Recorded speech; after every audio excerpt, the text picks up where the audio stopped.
If you just joined, welcome to today's webinar. This is Andrew McDonald from the PAC Global team.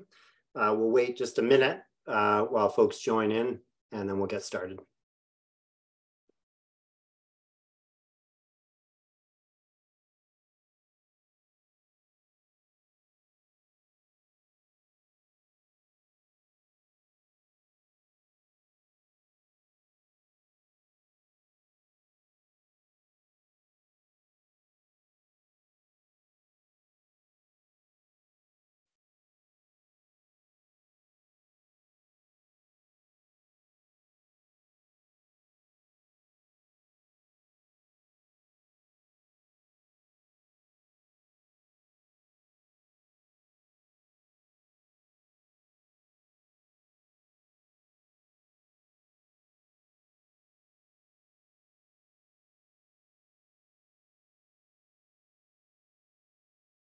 Summer solstice greetings, everyone. This is Andrew McDonald from PAC Global. Thank you for making time to join us today as we focus on two important reusable packaging growth stories. We'll lead into the main event with some introductions, starting with PAC Global, or PAC for short. PAC is a long-standing nonprofit industry association with members across the packaging value chain and increasingly from around the world. Education and training are central to our mission, and we offer a variety of services for the packaging community to connect, learn, and celebrate. PAC Next is one of the ways we do this, and here I am. I quarterback our PAC Next team, and this is a team that offers a wealth of experience, resources, and practical advice related to taking action on packaging sustainability, from design right through to end-of-use pathways. Along with moderating many of our PAC Next webinars, I co-teach our packaging circularity course and our golden design rules training for plastic packaging. PAC is a partner of the Canada Plastics Pact, and so there I contribute to the recycled content and reusable packaging working groups. And I'm also part of the National Zero Waste Council's reuse working group, which is currently focused on reusable packaging. So as you may have guessed, I lead our PAC's reusable packaging efforts. I follow the space closely and have a growing global network of wonderful contacts, the relationships with whom I greatly appreciate. And one more thing about me, I'm an avid birder, and today is National Indigenous Peoples Day in Canada. And earlier this year, I discovered a really interesting Anishinaabe-led project called the Creator's Garden, which includes a beautiful printed guide that shares Indigenous knowledge about Great Lakes birds, including their names. And so as we transition today from spring to summer, I thought it appropriate to share the Ojibwe name for the American crow, which is Andeg. An refers to change, and Deka is the cold. And so when crows play in the springtime, it's a sign of a seasonal change taking place. Birds, like every other living entity on our planet, are being impacted by us humans, and every effort to minimize those impacts counts, including viable reuse. So with that said, slide please, Lindsay. Here is a snapshot of PAC activities that we've got lined up for you this fall. Please visit pac.global. You see the address there for more details, lots of opportunities to learn and connect. And by the way, we've likely got a reuse-focused tour of a beer store location in mid-September, so stay tuned for that. Slide, please. So here's our format for today. A brief introduction on reusable packaging by yours truly, then to the main event, our presenters, Jennifer Lambert, Jackie Hutchings, and Mike Newman. We'll have the floor for about 25 minutes to the bottom of the hour, followed by moderated questions and discussions. So please don't be shy. Fill up the Q&A. Let's make Jennifer, Jackie, and Mike, let's put them to work. Okay, next slide, please. Thank you. All right, so listen, many on this webinar are knee-deep in the reusable packaging space. But for those newer to the conversation, I'll briefly set the table. Defining reusable packaging is evolving. There's no one sacrosanct definition, but here's one I find useful from the EU. And I've highlighted in green the idea of a container reused for the same purpose, which signals the need for an organized system within which a container circulates, right? And that was emphasized in a recently released report out of the UK. Same idea, we've got to have a system. I can repurpose a single-use food takeout container for pencil crayons, deck screws, or leftovers, but every reorder from that favorite restaurant will still generate another single-use container. So while repurposing packaging is laudable, it's distinct from reuse. Viable reuse that actually prevents waste over time requires a repeatable system. Slide, please. So with that definition in mind, this globally referenced Ellen MacArthur Foundation visual helps classify main types of reusable packaging. The main image before you shows B2C packaging organized based on two ideas. Who owns the packaging and where does the reuse take place? So where a business owns the package, we have return models. Where a consumer, like you and me, owns it, we have refill models. There are hybrids, but this is the basic idea. And we have B2B. So to my mind, reusable packaging is the logical umbrella with, as we see here, return and refill as distinct ways that containers may be systematically reused. So Friendlier offers a return on the go model in several different channels, which we'll hear about shortly. Returnity operates a return model in the important and not to be overlooked B2B arena. Slide, please. So our final intro slide, this is my effort to plug the reusable packaging types we've just seen into this wheel of key considerations. And we could spend the rest of the day unpacking each of these, but for now, I'll note simply that most, if not all of these are at play in the stories you're about to hear. And at the heart of it all is socioeconomic and environmental viability, or what many call sustainability. So sustainability at wider scale is proving to be a significant challenge for the myriad reusable packaging pilots we see globally, and examples are hard to find. But good news, we found some for you. So let's get to the main event. And I'm delighted to introduce Jackie Hutchings, who I've had the good fortune to get to know over the past couple of years.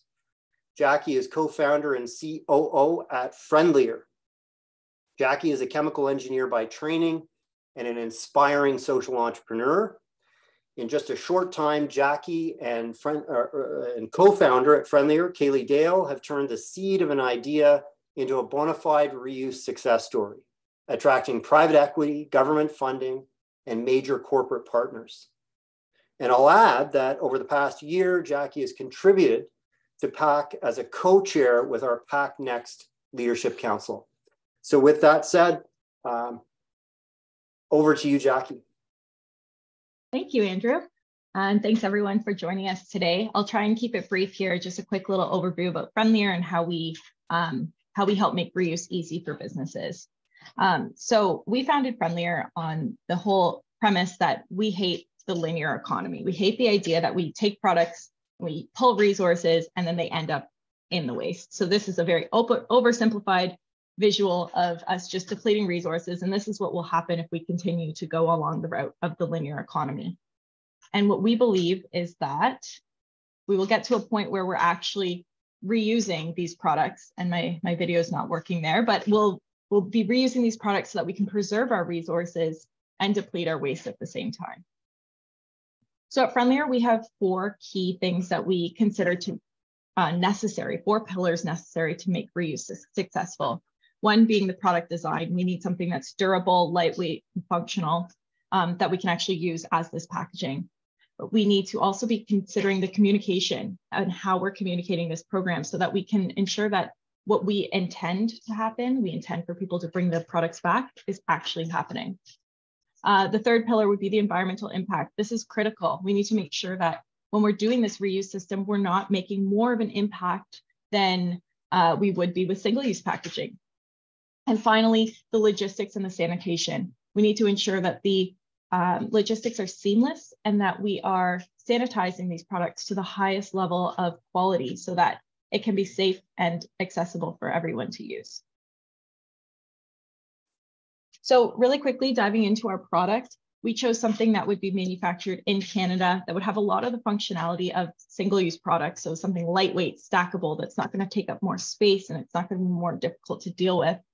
And that it can be something that's really easily integrated with a deposit tracking platform. We chose a bright blue container, as you can see on the left side here, just so it's really distinguished as something that's different, something that's reusable. Our containers are polypropylene, and they were tested for 100 reuses. And so I'll dive into how this kind of fits into our impact. We chose these containers because actually they are better for the environment after just one reuse. They don't have that have to be reused 10, 15 times to make an impact. We're already seeing impacts after just one reuse. And here I have a graph showing the carbon emission comparison to single-use paper containers, single-use plastic from their containers, and then reusable stainless steel containers, and just how they compare. So you can see on the graph here that in terms of carbon emissions, they're already better even with no reuses than most packaging, and they just pass that paper after about 1 or 2 reuses. But from a waste comparison, we're looking, it's about the same. So it's about 1 reuse that they're already better than all of the compared products. So we can dive in a little bit deeper if there's questions about that. When we look at the logistics and sanitation, what Friendlier offers is a fully turnkey solution where we deliver the packaging, we pick it up, and we do all the sanitation to ensure that to you or to the business, the reusable packaging is just as easy and just as convenient as single-use packaging.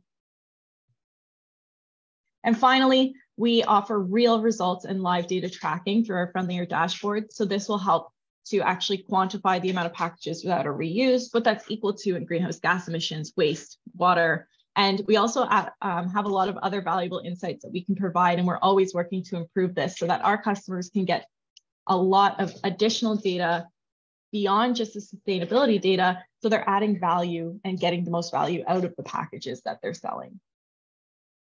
So with this model, we've been able to scale up across Ontario. We're entering into the Montreal market in the next month, and then we're also looking to enter the Vancouver market by September of this year. So we're scaling quickly, and we're really founded on the premise of making it easy and accessible so that we can divert as much packaging as possible.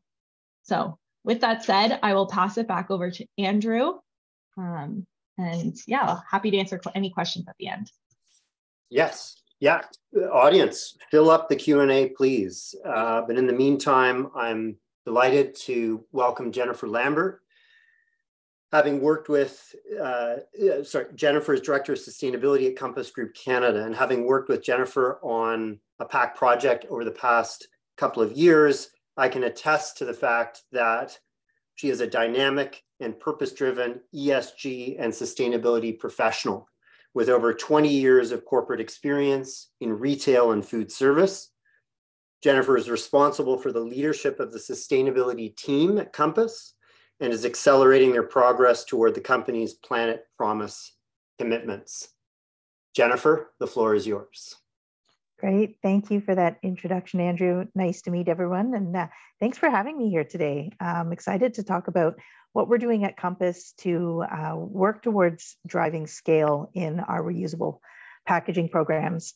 So just very briefly about myself, as Andrew alluded to, I've been working with PAC for a number of years. I was on the Leadership Council in my previous role when I worked as the lead for sustainability at Loblaw Companies, and I was responsible for the sustainability programs for the Loblaw Brands team.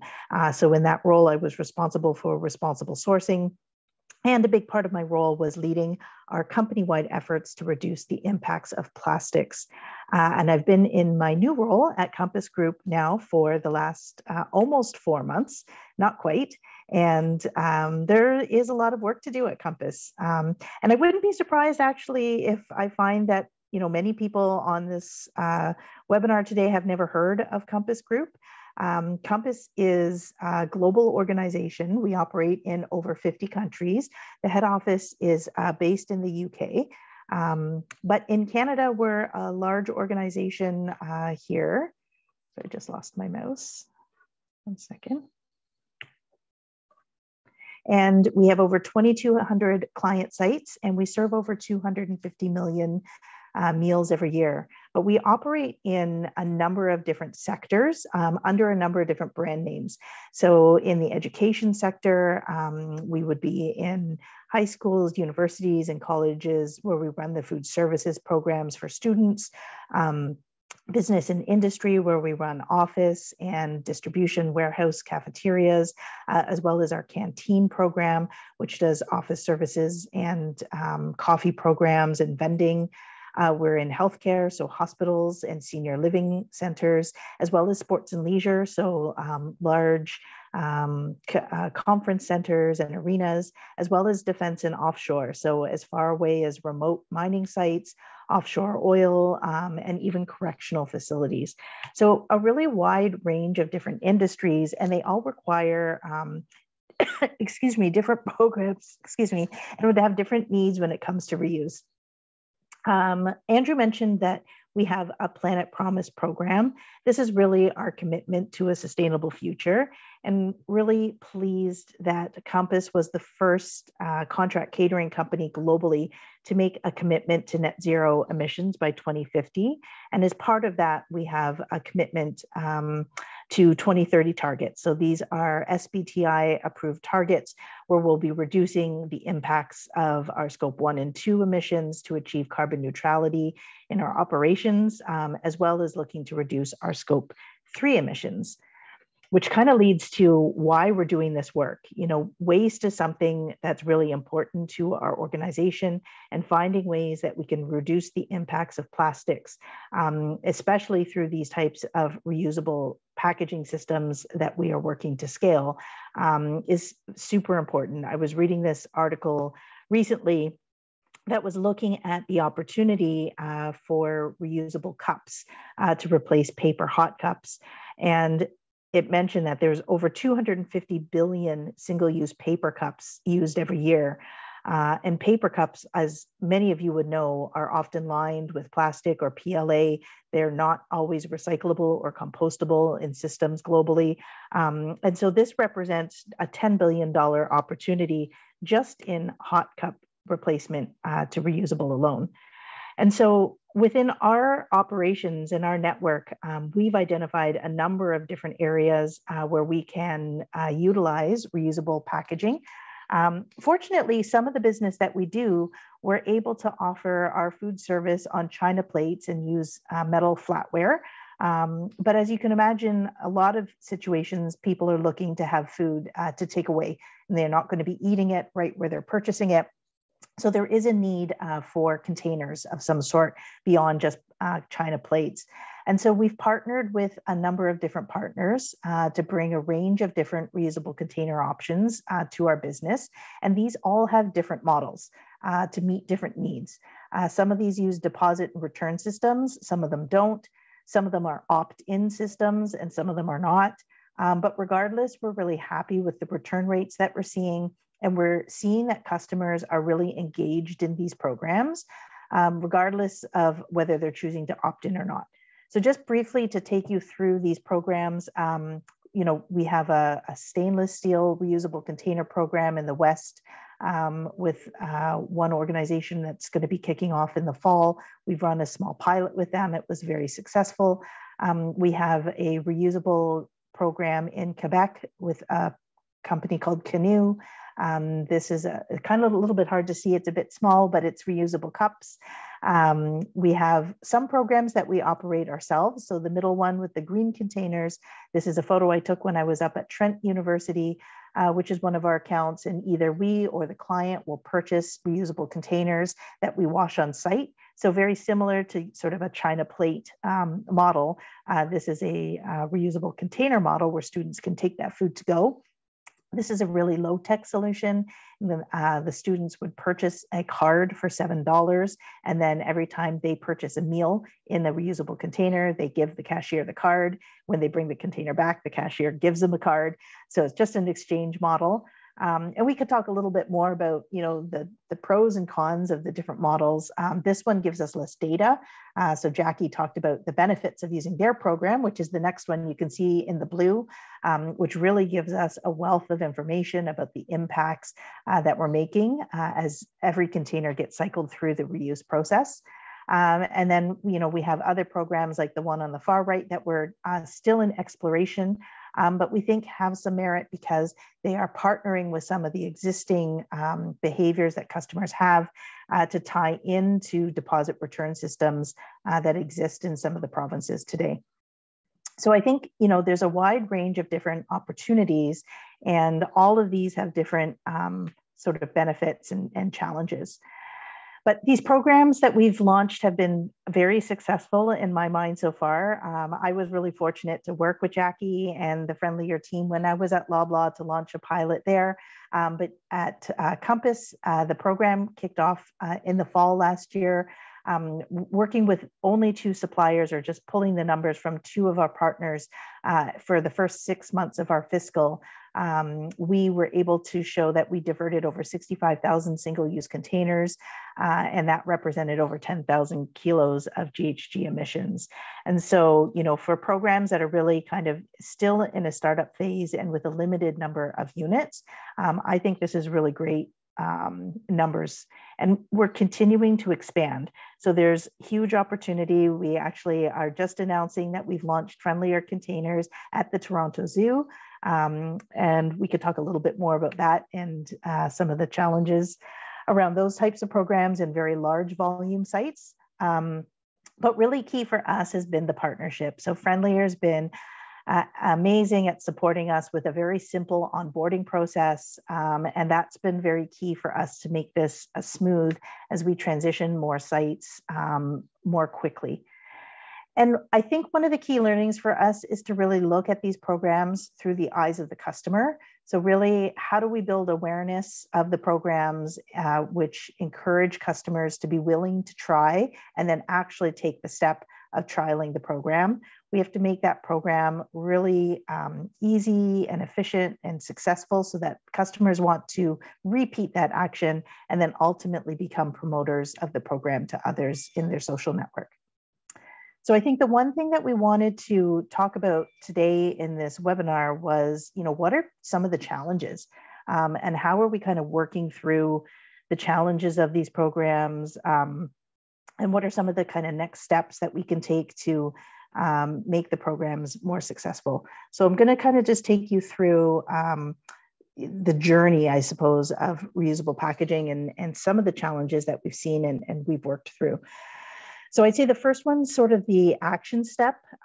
So as we think about how we change consumers' behavior and make them willing to participate, we really need to do a lot of work to make them aware of the program and how it works, the benefits. We are seeing it a little bit easier to implement the programs in what I call like a closed environment. So somewhere where there's a regular cadence of customer visits, but that's not to say that we haven't seen success as well in areas where customers are not coming back sort of on a daily or even weekly basis. So we do think that this program or these types of reusable container programs can work in a wide variety of different food service locations. One of the things with these programs that's a benefit is that we get a lot of data, but often that is through the use of apps or scanning of QR codes. And often it requires customers to sign up or to download an app. And if they're doing that on site where they're purchasing their food, that means they need to have Wi-Fi, they have to have their cell phone.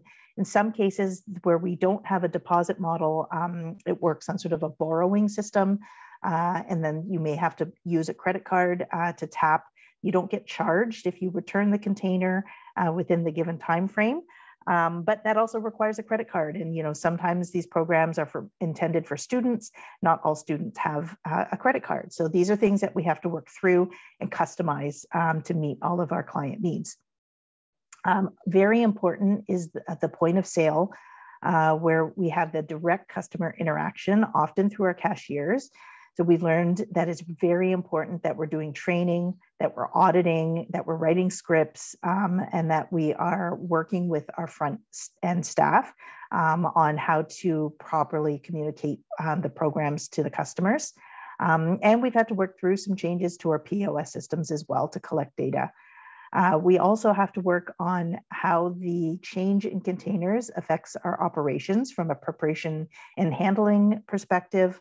Whether that's, finding the right container shapes and sizes, testing them in different hot and cold environments. In some cases, we apply safety seals where the product may be on display or where we feel that it's necessary to ensure safety of the product. And in some cases, we want to make sure that the food is visible through the container. So, there's all different requirements and different packaging considerations as we work through that portion. And then we have to ensure we are providing an outstanding customer experience.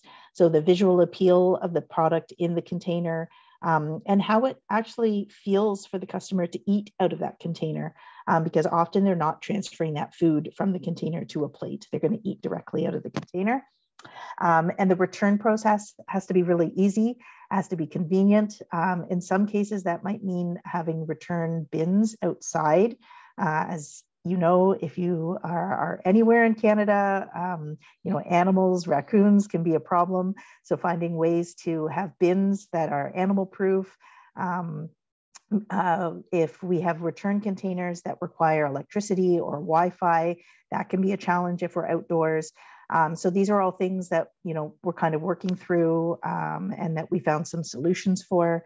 And then, of course, our operations teams have to be trained, and it can take some additional labor because now those containers have to be collected, potentially stored. And then the next step would be washing and sanitizing. So the Friendlier program, they collect the used containers and that washing happens off-site.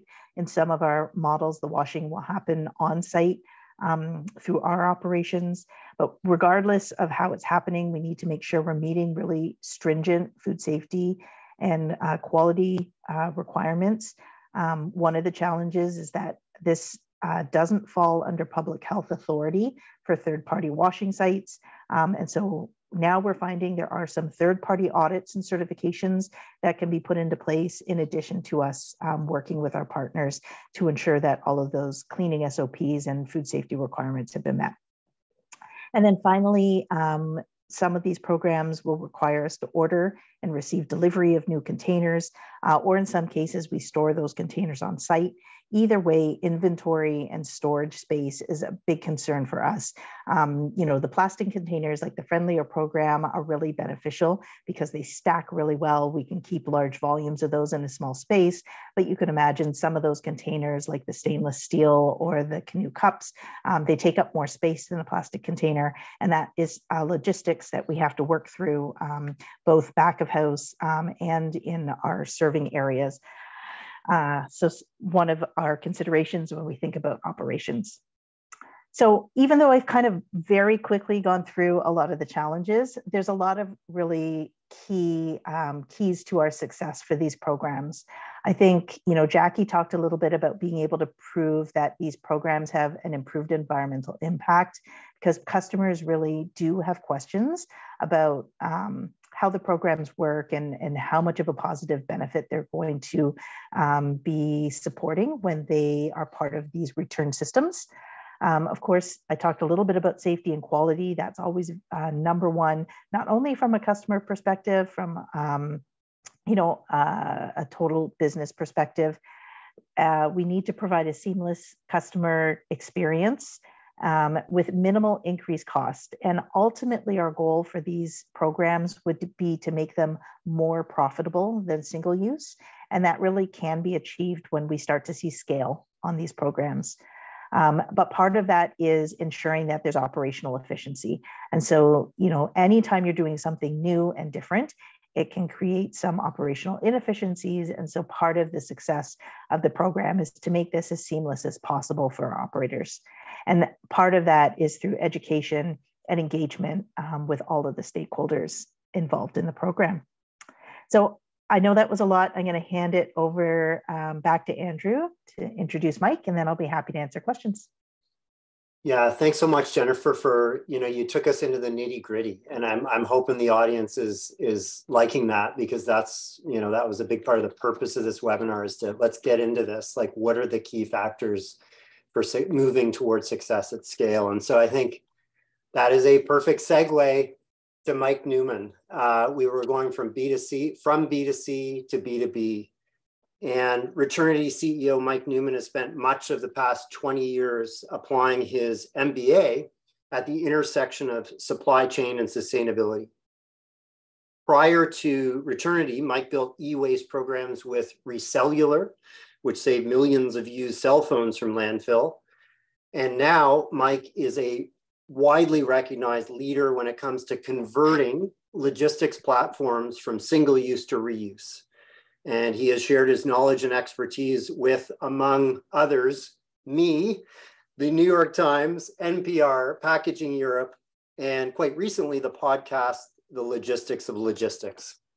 So with that said, Mike, if you can unmute, and the floor is yours. Well, thank you very much. Yes, great to be with all of you, and thank you for having me. I'm here in our offices in Brooklyn and New York, and I started my career actually at the Sierra Club for 5 years, the environmental group. So the whole team really brings an activist kind of desire to see change, but really grounded in how do we scale this thing. You only have impact if you scale, and so we've got to find a way to do that, and that's what kind of drives us every day at Returnity. So we are. Forward here. 1 second. There we go. So Returnity focuses on shipping and delivery packaging, really secondary packaging, not what you put the product itself in, but the thing you use to convey goods to customers or between facilities. It's not hard to see why we're focusing on that. Packaging is this growing challenge certainly around sustainability and cost for companies, increasingly regulated. Customers don't like the amount of packaging that they're utilizing. So it's obviously a real big challenge in the industry, and the solution can be reusables, but it really, our view is it can only be a solution when it wins operationally, economically, and environmentally. It has to be built on a platform where all three really are there in concert. And so that's our focus, is really finding those applications where secondary reusable packaging can win on all three levels. And I'm going to walk through a few of what those are and our experience at Returnity. So first and foremost, and what has just become this really exciting focus area for us, is what we call the last box, which is behind the scenes packaging for retailers to use for moving goods with between facilities, whether that's warehouse to store or back. We make these reusable boxes. They are being used for hundreds of thousands of shipments every week now by clients as a replacement to cardboard. You fill them up at the warehouse, ship it to the store, empty them, and they're brought back empty all at once. I'll give two quick customer examples. One is Viability, which is the fast-growing apparel brand that has, I think, about stores all over the U.S. now, and I think growing international soon. They just finished piloting and now are scaling out to all their stores using our boxes for that warehouse to store logistics leg. They find that it's saving them money, which is always a compelling sales pitch in any context. It's both cheaper to use than cardboard. They actually save a lot of labor time in unpacking reusables than they do in single-use boxes. And there's a really significant environmental benefit because the boxes stay in circulation for so long. And I should add, by the way, that retailers love that they don't have to use box cutters anymore. You would be surprised at how common it is to have box cutter damage to products when retail associates are opening up those boxes in their stores, let alone the workplace injury risk. So not why we got into reusables for store logistics, but a hidden and surprisingly compelling implication.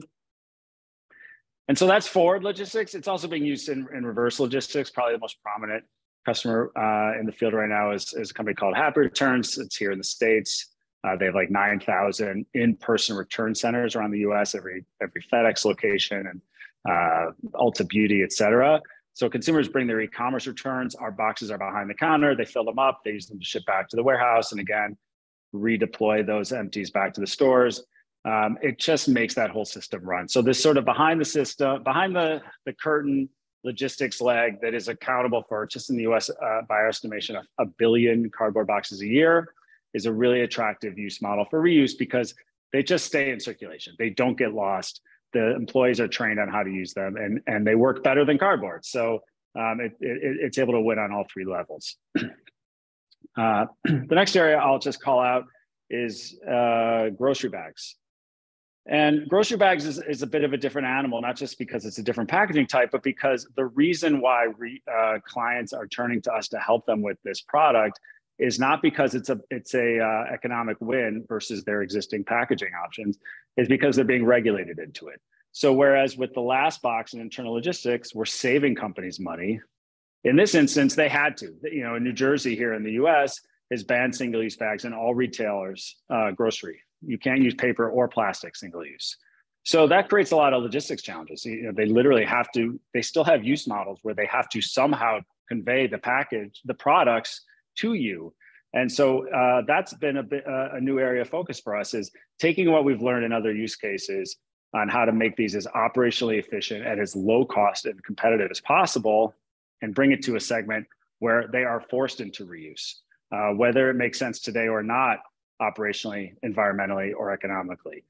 So an example of that would be a pilot that's live today with CVS and Target in New Jersey, where consumers can purchase reusable bags and then return them for a deposit. So we've been testing that with closed loop partners, the retailers I mentioned, to see, okay, what is the consumer experience in that behavior now that they no longer can put their products in single-use bags at retail. And so that's become an area of focus for us. And then I'll just wrap up with the last model, which is inherently circular economy businesses. They get a lot of attention. They're a very small segment of the packaging world today. But this is a model where a consumer-facing model where you get the returns that you need in a secondary and a shipping packaging context to make it an effective product. So in normal e-commerce, when you try and ship consumers goods for just, you know, they buy a pair of jeans from your web store or something like that, when you send it to them in a reusable bag or box, and it is not a normal customer journey to return that bag or box, the experience has been pretty poor. You're just not going to get them back enough to make that an appropriate environmental choice. You really need 90 to 95% of those bags or boxes back to cross an environmental threshold in the shipping category.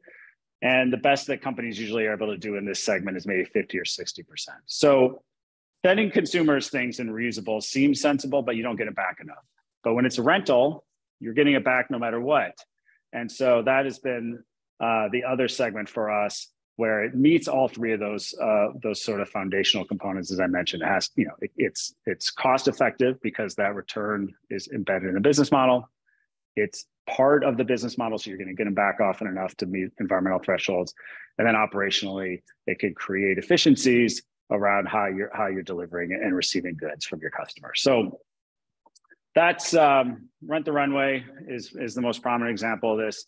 They use it for all their shipments. It's become that iconic part of their brand. You see, particularly here in New York, women walking around with these bags on their shoulders nonstop. And it really is sort of empowers that business model in many ways. So our process, we don't have inventory of anything. We find that in secondary packaging, it's one size fits one. You have to make the bag or box that meets the client's product protection and sizing needs. Last mile logistics is very expensive. Forcing them into standardized sizing doesn't make sense if they're a scaled client. Again, if it doesn't scale, it doesn't make sense for me as a business owner, and it doesn't make sense from an environmental standpoint. So we always go through a very customized, develop the right packaging, pilot in a quick and a cost-efficient way, and then only scale up once it's proven out. And I'll just say, I mean, so now we're working with 2 of the top 10 biggest retailers in the States, and a few others who are about to enter that list in various pilot and scale up. It's been a 6-year journey to find where those segments are, but we're really proud of the work we're doing. And I will end there so we have time for questions. Thank you so much. Thank you, Mike. Good stuff, and we do have questions, so let's get to them. Yeah, we're all on screen here. So I have back pocket questions, but I don't think I need them because we've got a number of really interesting questions that have come up, and I will, as always, do my best to get to as many as we can in the 15 or 20 minutes we've got remaining here. So bear with me. Okay. So Mike, you know what, you were just talking a moment ago in one of your last examples about the challenge if return rates simply aren't at a high enough rate to warrant the system. It's not viable. Nice idea, but the return rate is 60%, but it really needs to be 90, the average return rate, I should say. And so to that point, several questions went straight to that, which I think is really good. And so, Jackie, a question for you. Your audience member noted your containers are tested for 100 uses, but do you have actual data, or do you have data on the actual average number of uses? So I'll start with you, Jackie, but then I'll go back to Mike, sort of same question. Tell us about that. Are you able to track it, and do you have some numbers for us? Yeah, so what we find with our containers, because it's a new system, we're changing customer behavior, we're more limited by the actual return rates and the quality of the package itself. So we're not incentivized to over-engineer a container to be ready to be reused 1,000 times if we're not quite there yet in terms of what's getting returned. So across the board in all of our locations, including all of our independents, we see about a 70% return rate of containers right now, which we're very proud of. And we think that's really great for consumer behavior and getting people to, get into that behavior change of bringing the containers back. In a lot of our Compass locations, we see that those numbers are higher in a lot of locations. We have some locations that, they see 90, 95% returns. And it's just all about that communication and really driving that change in behavior. But that's why we chose our containers that we did. Like I said, they're already in many ways better for the environment before they're even reused because they're locally made. They're made they're made with 23% less energy than a standard plastic disposable container. And they're made, like I said, locally in Ontario, and they're recyclable at their end of life. So we made that conscious decision to pick something that wasn't going to be worse for the environment if it's not reused. But if it is, we're just driving down the impact even more with each reuse. Okay, thanks, Jackie. And I think you managed to also answer another question about sort of what happens end of life with your packages. So I hope that handles that one as well. Mike, you're in various articles, LinkedIn, Packaging Europe, you're a strong proponent of the reuse community being really honest and taking a hard look at average return rates as a key metric here. So can you talk about that in the context of Returnity? Yeah, and I think Jackie really framed it well. I mean, you don't want to over-engineer these things. They should be engineered for the use they actually get, not the use that you aspire to them potentially to have. And in the secondary packaging space, it's very common to see companies talk about how their bags or boxes can be used for 100, 200. There's even a company that says 1,000 cycles. Let's just assume that thing never gets lost and never breaks and is some sort of magical package. To get to 1,000 uses and shipping, where it's like 2 weeks is probably the most optimistic cycle you can have. You're talking about like a decade of use every 2 weeks with nothing ever going wrong. I mean, this is not helping the reuse community by making these claims that clearly are not credible or realistic. So I think that there's, as Jackie said, the problem is generally going to be that it doesn't get returned is why it fails, not that it broke. And if you need to make sure you're designing it both from an environmental standpoint and a durability standpoint to line up with those realities. In the shipping context, all the LCAs that I've seen, both private and public, 7 to 10 use cycles is probably where you're going to see crossing some benefit threshold in shipping. And that's going to be 90% or greater return rate. If you can't get there, you're probably not benefiting the planet today. Now, not everything's going to be great today.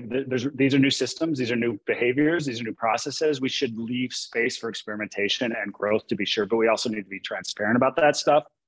And in an open context, like I was saying, like buying that pair of jeans once a year, no one's coming close. And a lot of companies have been trying this for a decade, literally a decade, and have not gotten close to that threshold. So I think closed systems like rental, business managed, one of the things we like about grocery order pickup is that an employee is engaging the consumer. They're packing the order and engaging the consumer and handing over the packaging and have that opportunity for that return.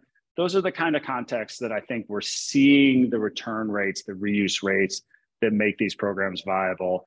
And open-ended systems, from our viewpoint, are going to be long in development before they're probably really ready to expand and thrive. Yes. Thanks, Mike. And yeah, I hope for the audience members who are throwing those questions in, I think those would be helpful responses from both Mike and Jackie. Going to go to Jennifer. And Jennifer, this question popped up right when you were presenting, and there's a slide on some of the benefits of the reuse systems that you've been using. And one of the points was around CO2 impact reductions. So with that in mind, the question is, does the CO2 impact you measure include the transport and washing? Do you have a sense of what percentage that might be? And what are the opportunities to minimize those impacts? Yeah, so those impacts are included.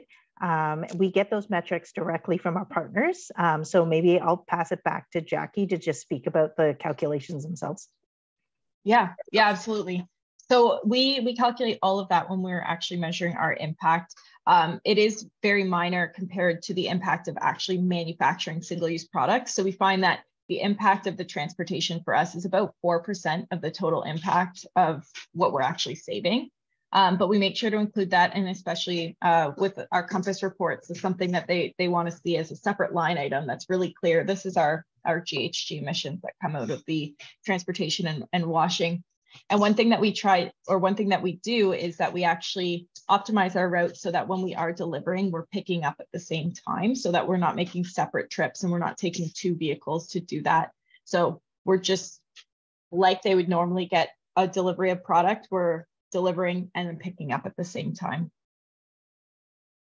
Great, thanks, Jackie.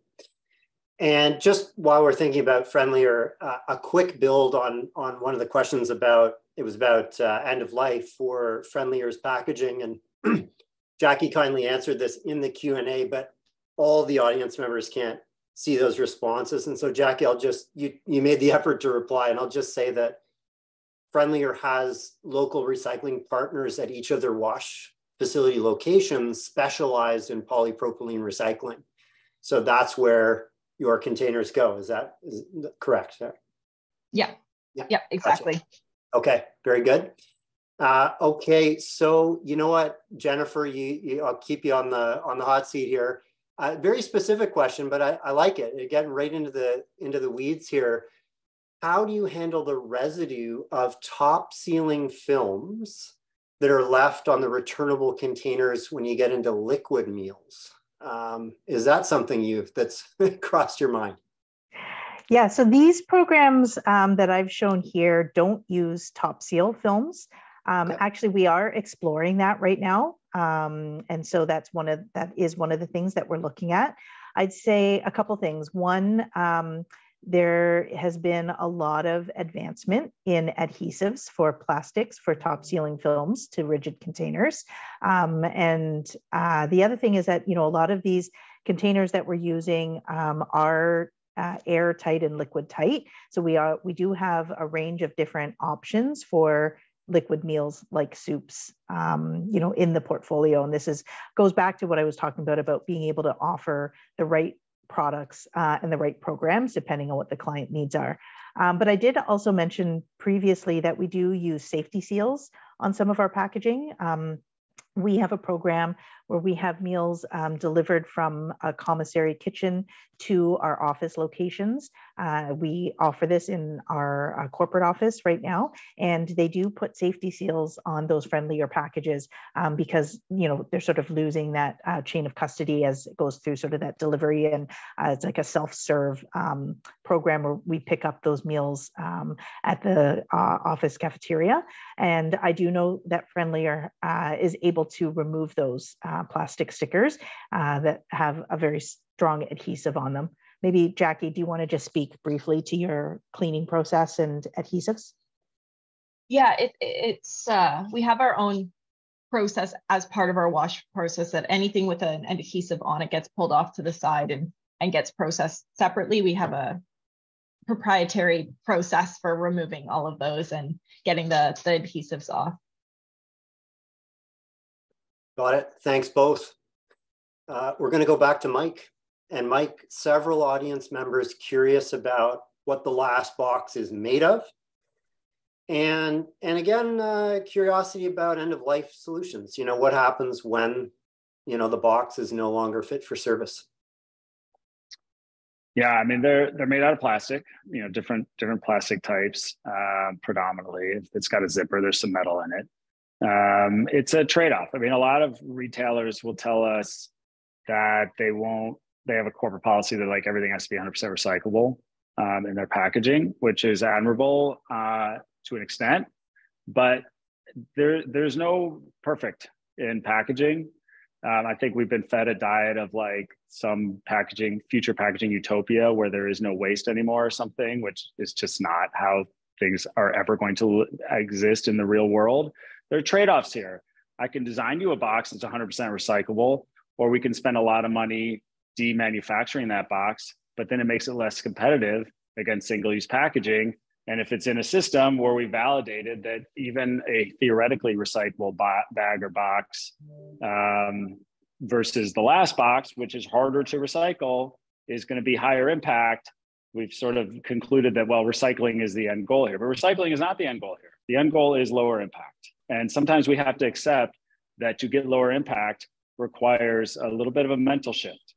Now, having said that, it's not like we just designed this box and we're moving on. We're always making changes and innovating and removing materials where we can and figuring out how to constantly walk that line. Because, you know, we believe the purpose here should be lower impact and validated lower impact, not recycling. Recycling is just one tool towards lower impact. And so it's a constant challenge to figure out how to execute this in a way that is transparent and meaningful. So that's where it's at. I mean, we can design the box to be 100% recyclable, but it makes it so expensive that it's not as competitive, which means fewer people use it, which means we keep using the more wasteful single-use packaging. You know, that's the reality of our world. Yeah, well said, Mike. We need to keep our eye on the ball, and the ball is lower impact. And by the way, I mean, just one last point on that.